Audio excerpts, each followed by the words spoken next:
सर्व मंगल मांगल्ये शिवे सर्वार्थ साधिके शरण्यं त्र्यंबके गौरी नारायणी नमोस्तुते। नमस्कार बंधू भगिनींनो, आपल्या सगळ्यांचं सहर्ष स्वागत आहे स्वास्तिकम या माझ्या चॅनलवर। आज मी आपल्या सगळ्यांसाठी श्री देवी भागवत पुराण हे ग्रंथ घेऊन आलेली आहे आणि हे सुद्धा खूपच सोप्या मराठी भाषेमध्ये आहे।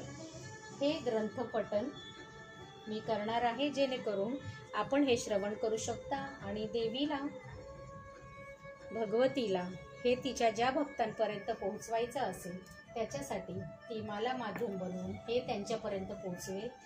आजच्या धक्काबुक्कीच्या जीवनामध्ये आपल्याला पठण करण्यासाठी वेळ मिळत नाही, तरी आपण हे श्रवण करू शकता।